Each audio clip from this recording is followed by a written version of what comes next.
Stevenage a league above, but one would presume not a great gulf between the two teams.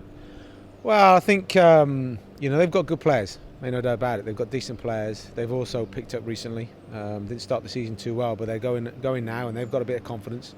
So we know it's going to be a tough game. Now, presumably, unless you say different, we're not going to win the FA Cup. So what's the exercise here to go as far as you can and perhaps get a money spinning third round tie?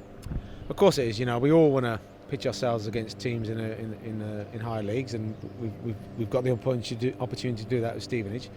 But we want to progress. We want to get as far as we can, and who knows? If you can get into the draw when the bigger clubs came in, that'd be great for us. Now, I seem to remember, as a player, you didn't have a bad FA Cup record here, did you? In fact, in 1 year, you scored 7 goals in 2 games. Hat-trick, 4 at Barnet, and a hat-trick against Bournemouth. Yeah, I've got fond memories of the FA Cup, especially the semi-final we got to. So, it's always been a good one to be involved with, and it creates excitement around the club. Is the competition still special for you? Because it's been undervalued and demeaned in certain areas with the kick-off times and everything else. But is the FA Cup still the Premier Cup competition for you? Well, this club is all about a tradition, and football's all about a tradition. And the biggest thing in football in this country is the FA Cup, for the chance for minnows to pitch themselves against the so-called bigger clubs. So, I want to be part of that. Now, a year in charge today, I think. Has that year aged you? And what about... No, I don't know. I don't know what you looked like a year ago. I don't think I've got any grey. I think I've stayed the same, really, because I was grey enough as it was.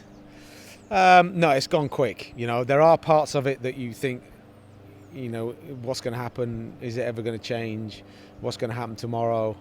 We're in a position now, thankfully, where we've come through what we've come through, and we've reached the other side, and the whole club has picked itself up and going forward for me, without a doubt. Have you become, or do you see, or do other people tell you, you've become a different person to a year ago?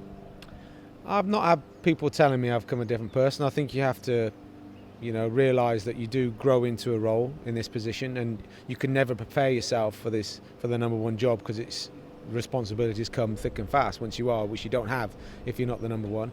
So, I'd like to think I've tried to save the same person. I'm sure I've got people around me who tell me if I'm any different. And there were certainly some lows at the start. You've come through those. And what about highs? If you can think of one high in that last year, what would it be? Well, the one that stands out is that we're still here as a football club, obviously. The phone call from the chairman saying that we've done it was quite an emotional one, both his end and my end. So that's first and foremost. And then if you look at performances on the pitch, Crewe, obviously, having come off the back of a run, and Sheffield United at home, they're the two that really stick out.